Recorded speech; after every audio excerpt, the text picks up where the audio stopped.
You hear it everywhere, right? Every company on the planet wants to be data-driven. It's the promised land everyone is trying to get to. But what happens when you hit a roadblock? Or, a whole bunch of them? In this explainer, we're going to break down the most common obstacles that pop up on this journey, and more importantly, how you can actually get around them. All right, so here's our game plan. First, we'll talk about the destination, what we're all aiming for. Then, we'll dive into the technical hurdles and the people puzzle. After that, we'll get to what might just be the biggest roadblock of them all, mindset.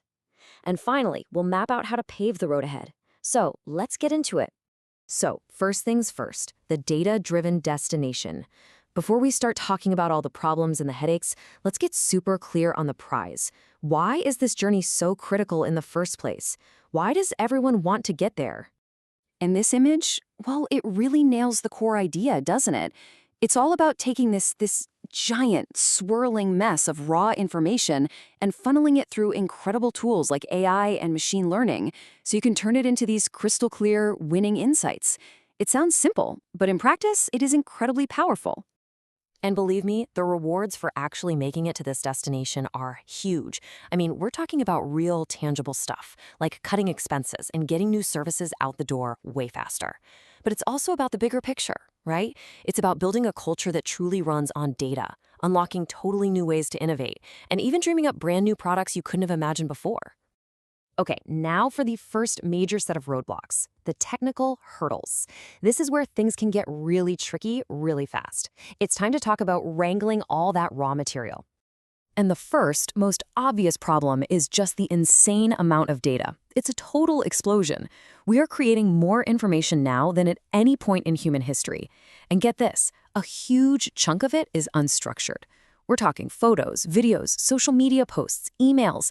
This stuff isn't organized in neat rows and columns. It's messy, which makes it incredibly hard to store, search, and actually make sense of. So how in the world do you tame this data beast? Well, companies are rolling out a whole arsenal of technology. For storage, you've got things like converged infrastructure to keep the hardware side simple. To make it all more efficient, they use clever tricks like compression and deduplication. And for the really heavy lifting, the actual analysis, tools like Hadoop and Spark, and of course, AI and machine learning have become absolutely essential. But okay, just storing the data is one thing. The next big technical challenge is what I like to call the integration puzzle. I mean, think about it. Your data isn't coming from one clean, perfect source. Nope.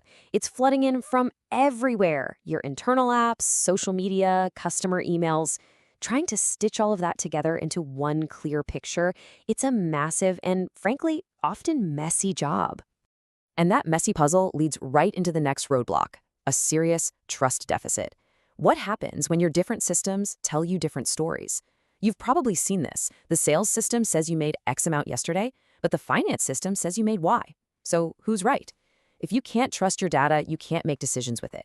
It's a huge, huge problem. Now, the solution to this trust problem has a name: data governance. And it's basically a two-pronged attack. On one hand, you have the people part. You need a team that creates clear rules and procedures for how data is handled. But on the other hand, you need to invest in technology, data management tools that can automate a lot of this, and help guarantee that the data you're using is actually accurate. And finally, on the tech side of things, you have to worry about security. I mean, when you gather all of your most valuable data in one place, you basically paint a giant target on it for hackers.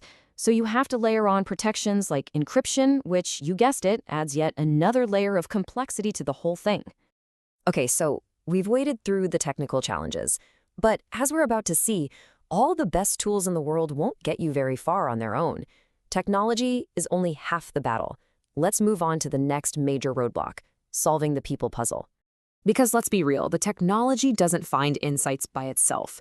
You need smart, skilled people to develop, manage, and run the applications that actually transform all that raw data into something valuable. The human element here is absolutely central to everything. And that, of course, leads us to a massive challenge for pretty much every company out there: the big data talent shortage. The demand for data scientists and engineers has just exploded, which has sent salaries through the roof and made it incredibly difficult for organizations to find and then keep the experts they desperately need. So what's a company to do? Well, there are really three main ways to try and bridge this talent gap. Option 1, open up the checkbook. You increase your budgets and fight it out to recruit the top talent. Option 2 is to look inward. Train your existing staff and build those skills from the ground up. And the third option is to actually lean on the technology itself, using smarter tools with self-service features that can empower people who aren't data experts. We've covered the tech and we've covered the talent, but our sources point to a third barrier. And you know what? It's often the biggest, toughest roadblock of them all. Let's talk about mindset. This is the real barrier to change. I absolutely love this cartoon because it just perfectly captures a timeless truth. Resisting new ways of doing things is not a new problem. This has been a human challenge forever. Getting people to embrace change, to see things a new way, that can be the hardest part of any major shift. And this really makes you stop and ask a pretty fundamental question, doesn't it? After all this talk about infrastructure and software and talent, is the technology really the barrier? Or is the true roadblock something deeper? Is it the way we think about our work, our teams, and our data? You see, this organizational resistance isn't just one thing. It shows up in a few key ways. Maybe you see a total lack of alignment, where different departments are all pulling in opposite directions. Or, very often, you see middle managers who just don't adopt the new ways. Or maybe you just hit a wall of resistance because people don't really get why this change is so important. This isn't just people being stubborn, it's the friction you get when old mental models crash into new realities. So, with all these roadblocks, the tech, the talent, and the mindset, how do you actually clear a path forward? Let's talk about paving the road ahead, because it really comes down to a two-part solution. And this is the absolute key. You can't just focus on one side of this equation. For every powerful piece of technology you implement, you have to have a corresponding shift in your culture. It's not enough to have AI and machine learning. You also need organizational alignment. It's about more than data. It's about adopting the new mental models needed to succeed in what some call Industry 5.0, where human creativity works hand in hand with smart technology. You have to have both. You know, a quote from our source material just sums this up perfectly. In order for organizations to capitalize on the opportunities offered by big data, they are going to have to do some things differently. That's it, right there. It's not about buying new software. It's about a fundamental change in how you operate, a deep shift in your company's core thinking. And that brings us right to our big takeaway. The journey to being data-driven absolutely requires the right tools. There's no question. But the key that unlocks the whole thing, it isn't just the tech. You have to invest just as much, if not more, in evolving the mental models of your people and your culture. So, we'll leave you with a final question to chew on. As you look at your own company, your own team, maybe even your own career, what's the biggest roadblock standing between you and that data-driven future? Is it the tech, the talent, or is it the thinking that needs to change to truly move forward?